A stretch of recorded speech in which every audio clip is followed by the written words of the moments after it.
Bonjour, bienvenue na chaîne na biso Basi ya Congo.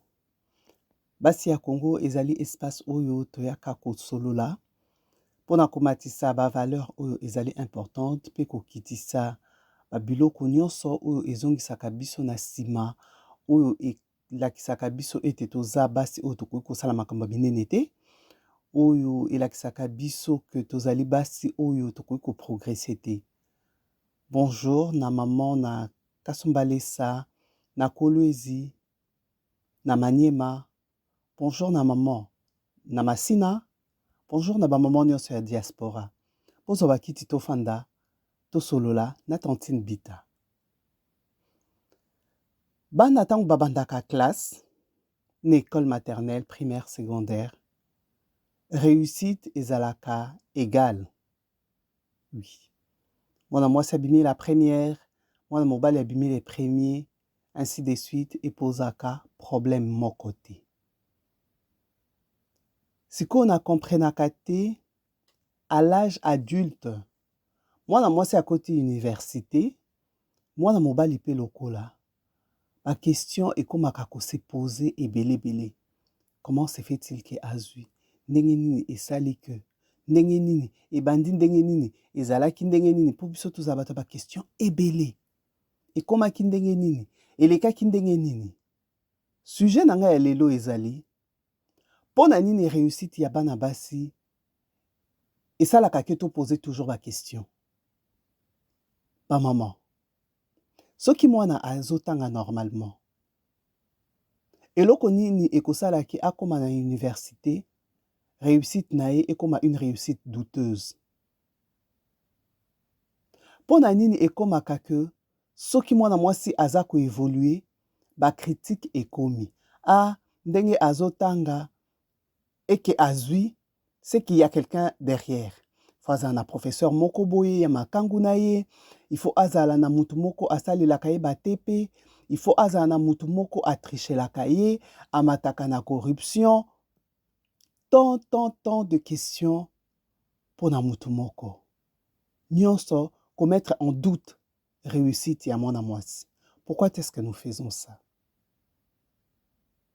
Mwana mwasi soki azo réussir, il faut batu ya quartier, ba maman, ba voisin, voire même ba camarade oyo akola na bango, oyo atangi na bango ba école nyonso bamoni ba processus na ye, évolution na ye, bakoma ko se poser ba question.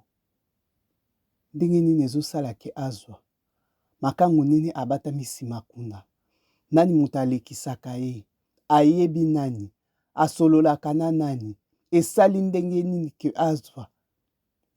Ba question ekomaka ebele. Tout ça pour mettre en doute la réussite. Réussite est quelque chose de normal.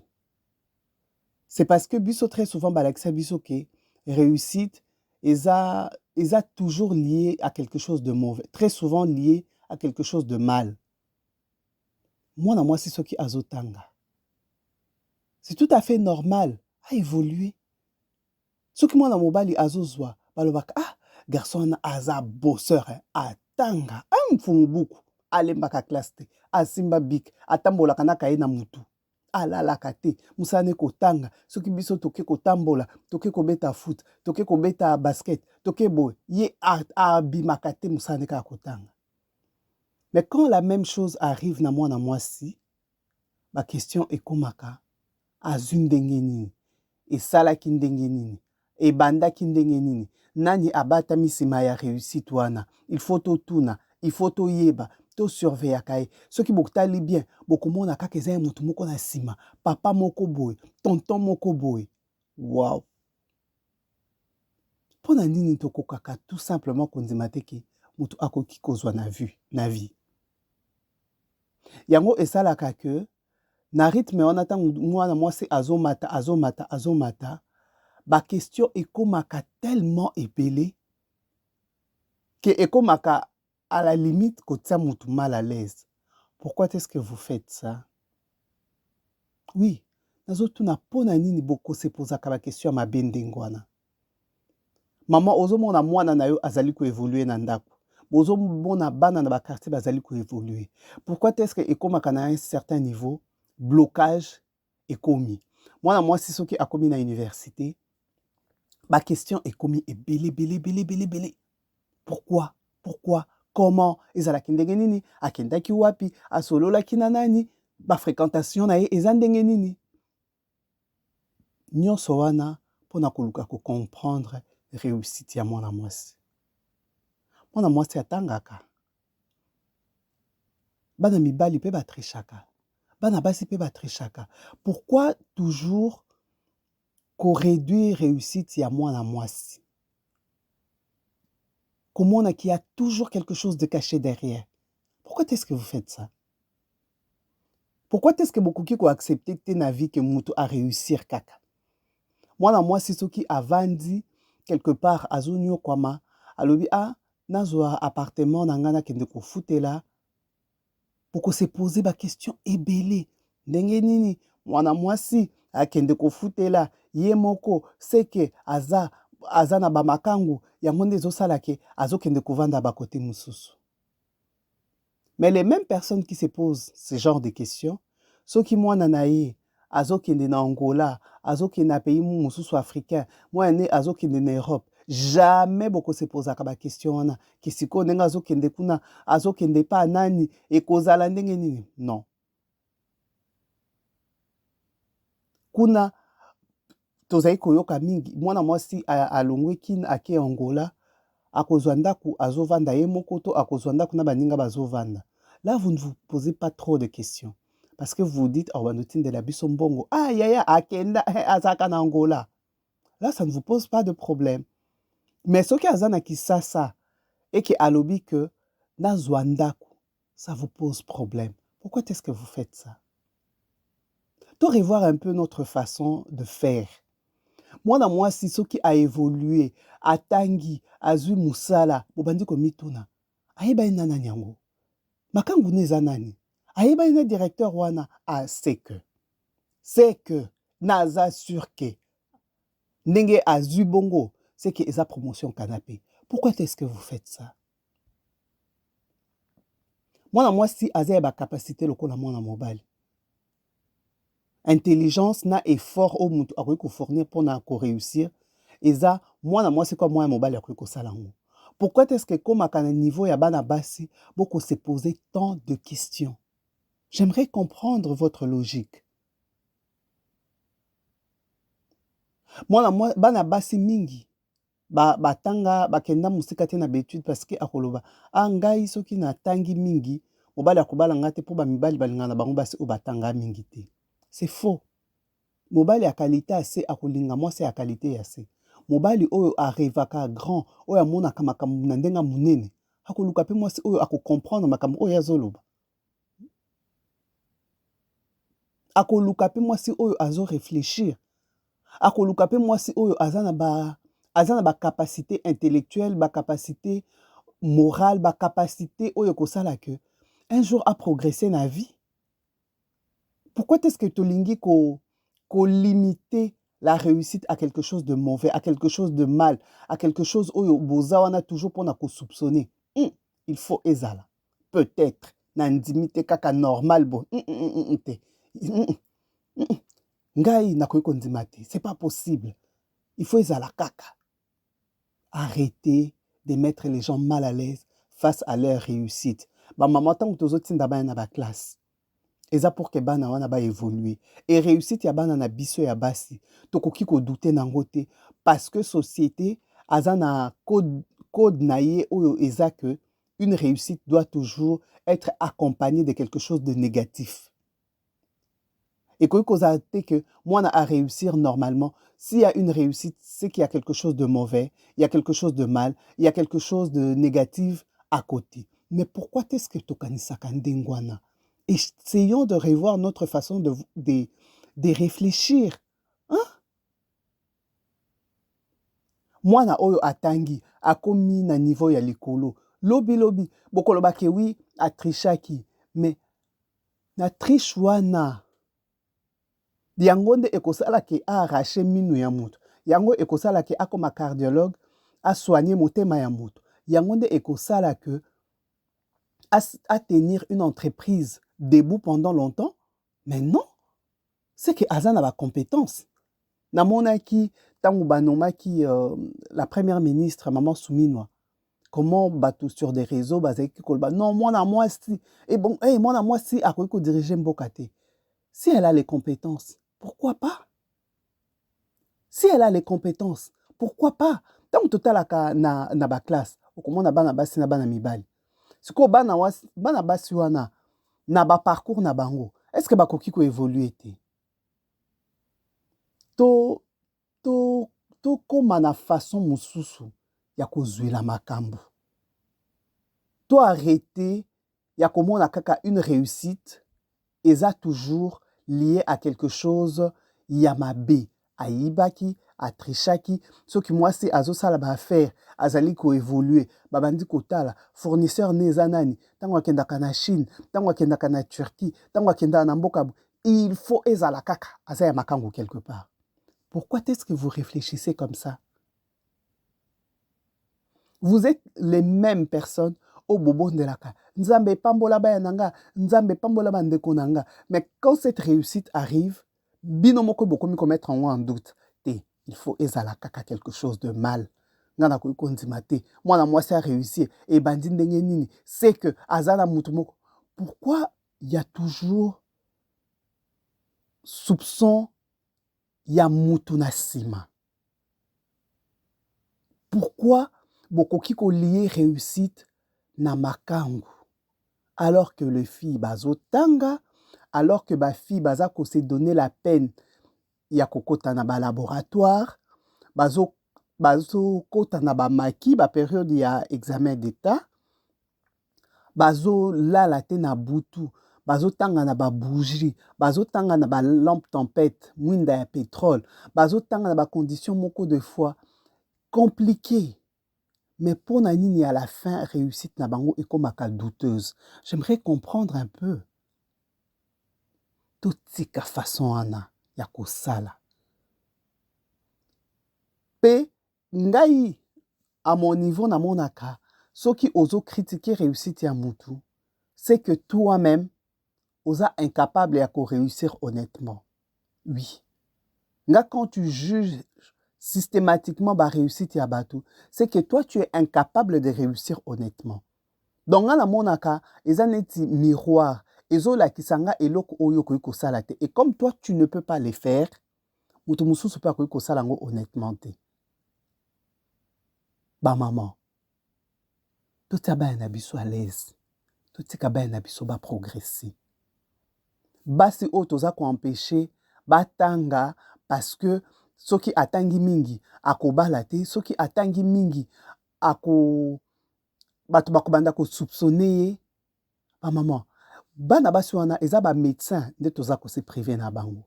Eza ba infirmière nde toza ko se privé na bango.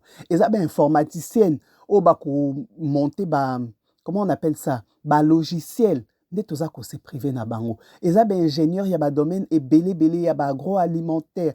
Eza ba ingénieur ya bâtiment. Eza ba ingénieur ya ba domaine ebele nde toza ko se privé na bango. Na seul motif que baza bana basi il faut ezala. Nakanisi que tango mususu les mamans totika cette façon de faire. Bino ba tonton o bolanda kanga. Botika ko lier réussite ya bana basi na quelque chose de mal, na quelque chose de mauvais. Botika babiloko wana. Yo tonton ya quartier. Tango omona kandeko no azokende classe. Olobaka nini? Ah ndeko nanga azwi. Soki azwi diplôme d'état. Bino nyonso bosepeli bosopi bafufu na mutu. Ndeko nanga azwi, camarade nanga azwi. C'est la même camarade. Tango a évolué plus, okomi ko douter na réussite nae. Pourquoi est-ce que vous faites ça?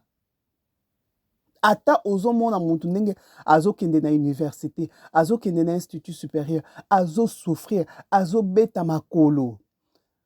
Wana nyonso bobosa na kango à partir du moment où la personne réussit. Pourquoi?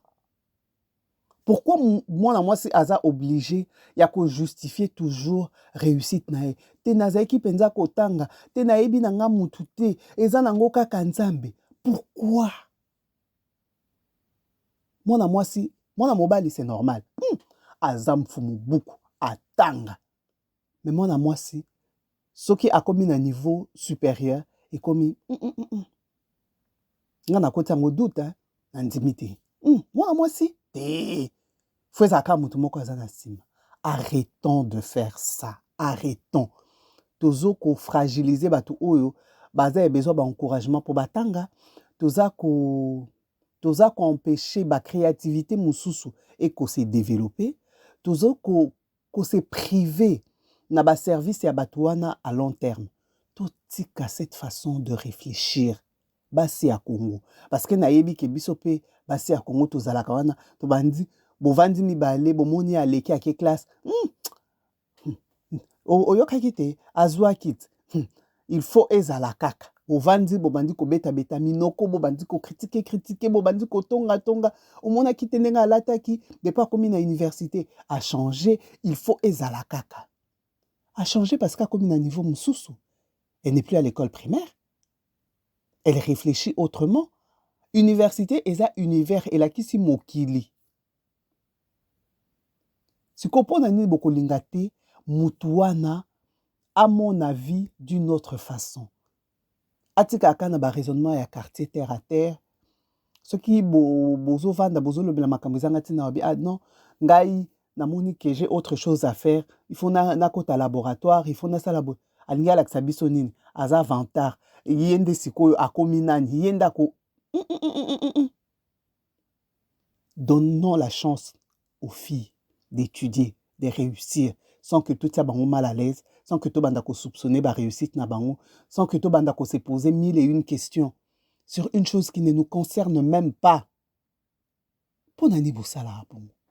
Bolinko fouiller ba vie ya batu, toujours pona koluka une bête noire. La réussite au féminin ne veut pas dire soupçon, il y a mabé.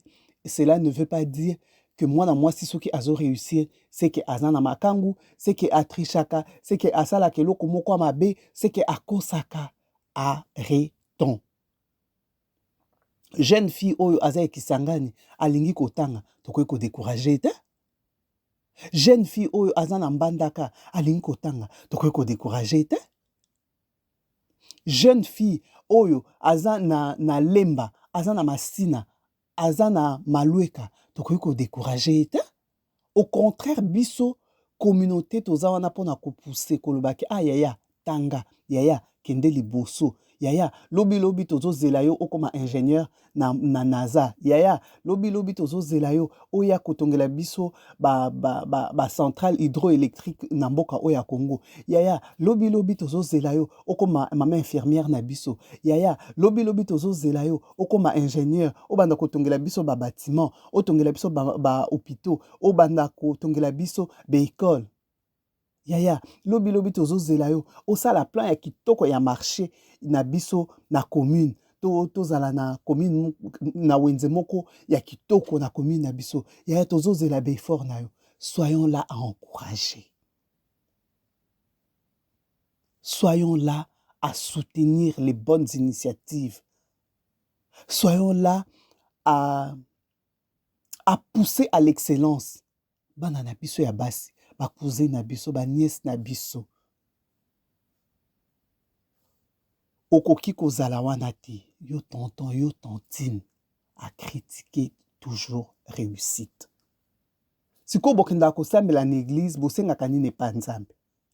Seigneur, pesa nga mayele, Nzambe, pesa bandeko na nga mayele, bazwaka na classe, Nzambe, pesa ka bandeko na nga ba opportunité, bakutana na batu oyo, bakosala que ba mata, bakoma likolo. Vous êtes les mêmes personnes. Quand ces réussites-là arrivent, vous bandit qu'on mettre en doute, vous bandit qu'on critiquer yango, mais na vie, il faut voyer bakelo komoko. To réussi saka grâce à ba connexion. Que ce soit les hommes comme les femmes. Grâce à ma connexion, et à mon et ça la kaketo réussir. Connexion, c'est pas quelque chose yamabe. Bino boza awa pourtant à la Bible. Bisognon soto histoire à Joseph. Joseph, a comment anda kwa Pharaon dengenini? Comment est-ce que Joseph a comment anda kwa Pharaon? parce que azwaka connexion moko boye na prison mutu wana ntango akei nde abeti lisolo ke na situation oyo il faut ezala bobenga nanu mutu wana boya bosolola na ye mutu wana akoki kozala mwana mwasi donc bokoloba te ke comme aza mwana mwasi akende pa pharaon te akende kopesa explication ya ndoto wana te. Arrêtons de décourager les gens. Arrêtons de décourager nos filles. Arrêtons de décourager nos nièces. Ba soupçon wana eza salité. Bato o baza fragile, tango azomona ba soupçon wana sur d'autres personnes, abi ngai pe na bona nga kokende classe, po na lingi te lobi babanda koya ko indexer nga koloba ke na salaka makambo mabe. Oui, parce qu'il y a des gens fragiles akoki ko s'arrêter kaka po ayoki ndenge bazoloba ndenge bazocritiquer. Soyons dans les camps ya bato ba encourageaka. Soyons dans les cas dans les camps ya bato ba soutenaka. Oui, biso basi ya Congo tolobi que excellence eza pona mwana mwasi te, eza pona mwana mobali te, excellence eza pona mutu nyonso. Réussite eza pona mwana mwasi te, eza pona mwana mobali te, eza pona mutu nyonso. Succès eza kaka pona mwana mobali te, eza pe pona mwana mwasi. Totika ba critique, totika komonaka toujours que la réussite, les succès, l'élévation eza lié na bana mibali et bana basi baza yango droité. Ba maman, toko s'encourager. Ba tonton, bo encourager, ba tantine, bo encourager ba leki ba petite à quartier, bo encourager bango ba tanga. Nyonso wana eza pona bien na biso, eza pona bien ya mboka na biso. Yo tonton ozali ko critiquer fi o azokende kotanga na système. C'est les mêmes tontons ceux qui asali malaise, bakoluka infirmière na quartier rapidement. Pourquoi est-ce que beaucoup se privé na batalan wana? Yo tonton, yo maman oyo ozalaka, ndenge azokende kotanga wana, il faut ezala kaka, il faut ndenge nazomonela. Vous êtes toujours là à soupçonner. Mais ceux qui okwe wana osali crise, bobandi koluka infirmière na quartier zani, bokende kobenga yaya tel. Mais c'est la même yaya au bozali ko critiquer. Arrêtons de décourager les filles. Arrêtons de décourager aussi les garçons. Tout le monde a caqué. Réussite est normal. Après un effort fourni, mutu, comment dire, mutu asengeli, à jouir na befort na ye oyo asali. Yo soki oke bilanga, oteki bilanga na yo après. Au sepelaka parce que tu t'es dit na balusi mabele nange produire aujourd'hui c'est bon na koki koteka na zumbongo. Mais c'est la même chose moi na mwasi oyo azokende classe. Ceux qui a commis ministre, ceux qui a commis directrice quelque part. Comment nango étrange tu trouvé que eza logique par rapport ya parcours ya vie nae. Ezala ki abino tantine bita. Bo like, bo partager. Et surtout, beaucoup s'abonner massivement à la chaîne Oyo. Parce que la chaîne Oyo, to lobela kabuzo bate, to yaka kolobela ba buzz te, to yaka kolobela makambo o ezali kotonga biso basi ya Congo. À bientôt.